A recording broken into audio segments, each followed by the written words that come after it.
11. I think our government needs one big enema from the top to the bottom. A lot of people in this country are under the false impression that we have two political parties. Well, there is very little difference between the Democrats and Republicans. These Democrats that were elected last night are conservative Democrats. Republican impersonations.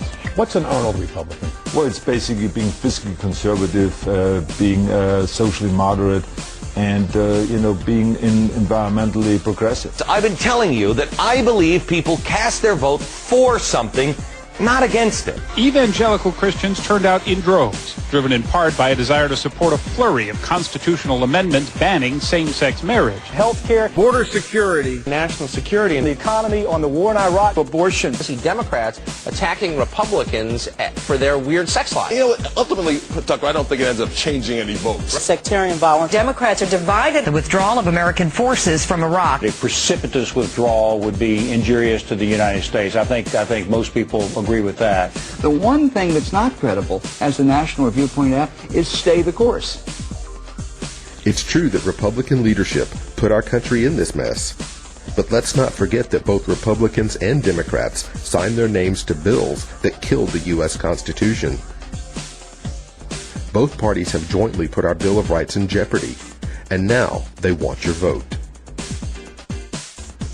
You've probably heard it said that voters don't go to the polls to vote against something. They go there to vote for something. So what are you going there to vote for? Abortion, gas prices, gay marriage, Social Security, taxes, health care, immigration? Well, guess what? The people of this country have a decision to make, and let me just lay it out for you. We no longer have the luxury of bringing our social issues with us into the voting booths. Whether you're a man or a woman, gay or straight, conservative, liberal, or otherwise, from this point forward, when you go to the ballot box to cast your vote, you'll either be voting for freedom or against it. It's that simple. Our social issues in this country have been completely overshadowed by an increasingly tyrannical ideology growing from within our own political system.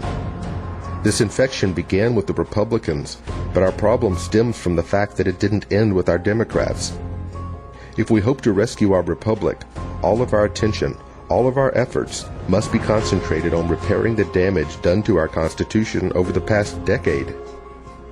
If you can find a Democrat or a Republican who can do that, then by all means, I encourage you to vote for them.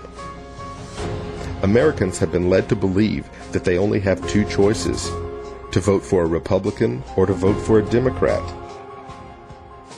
Any deviation is met with certain claims of wasting your vote. Well, let me ask you a question. If voting for a Republican or a Democrat yields the same disastrous blow to the U.S. Bill of Rights, aren't you wasting your vote anyway?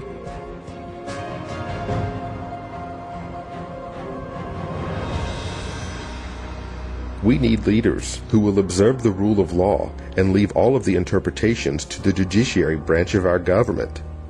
This country needs men and women who will put the rights of the sovereign people over the privileges of corporations and power grabs by presidents. We must have political candidates who will stand before the American people and pledge that they will go to Washington and fight for the restoration of our civil liberties. And then we need them to go to Washington and with the utmost conviction make their promises a reality. When the citizens of this country finally wake up and realize the constitutional crisis that we are in, then and only then will we see men and women of true character and true honor racing to meet the test of history. Our only criteria for these offices of public servants is that they uphold their oath to support and defend the Constitution of the United States. Is that truly so difficult?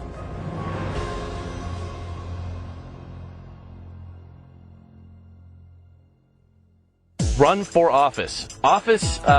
We live in a representative government. Attorneys do not represent us.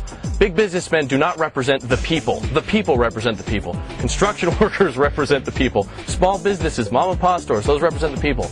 If you don't think you're qualified, are you one of the people? If you're the people, you can represent the people. Our elected officials are not representative of us. I don't want to see elected officials in suits and ties who know somebody who can get them tickets to the Redskins game. I want an elected official who is my neighbor. I want people in government who are making decisions as a job, in addition to the fact that they're a citizen in their neighborhood. They volunteer in their communities. They are they're friends and family. That's who you should be electing to Congress, not professional politicians. I also volunteer for Ed Perlmutter, who is running for Congress from my district. And part of the reason I'm working for him is because when the elections were coming up, I knew I wanted to get involved politically. I don't see the future establishment of common sense in this country being the result of the creation of a third party or any of the existing parties. I think really, and rather, that the solution has to be people separating themselves from their blind loyalty to their party and beginning to be more responsive to their own conscience as individuals, rather than what's good for the party, what's good for the tribe, what's good for the race, becoming answerable to what is true, what is right, and what is just. 70% of this population is opposed to the war in Iraq, and at the same time, we've got someone who's literally declared himself a dictator. He said, "I am the decider," which isn't necessarily a word, but it's a position. Americans are refusing to give terrorists the power. What are we going to do in order to bring back the Constitution of the United States? There are some very good historical figures that have told us what to do. The main one is Samuel Adams, and that is that it does not take a majority to prevail, but an irate, vocal minority intent upon setting brush fires in the minds of men. If we can do this, we can take back our Constitution. Everybody has to come to Washington and visit the Congress people. They will listen if we come in numbers. I don't support a revolution, but I do support the idea of civilians, especially in D.C., where they don't even have a representative in Congress, marching into Washington and occupying the Capitol. I mean, and just literally taking back, the Capitol. We need to get out on the streets and by the millions. And we need to have more than just a Camp Democracy or a million-person march. We need a multi-million-person march like we're seeing in some of the other countries where the people come out by the hundreds of thousands day after day after day after day. The findings of the International Commission of Inquiry on Crimes Against Humanity committed by the Bush administration of the United States. How dare we torture and murder? How dare we have secret prisons? How dare we hold people indefinitely? How dare we do these acts in the name of freedom? It doesn't do any good for you to stand up there unless the cameras see you. Because if they don't, you're just a little voice in the back of the room. And what you want is C-SPAN or any of the other cameras to get you on that camera. And then you've got to have a 15-second blurb of what you want to tell on behalf of the people of America that you're telling to that Senate committee or that House committee. You'll have about 15 seconds before one of the police officers in the room comes over to you, and actually they don't run. They give protesters plenty of time because it's almost like they want to hear what you have to say. And sometimes you run out of things to say. The first time I did it, it was like, oh God, where's the policeman? I need him now because I've run out of things to say.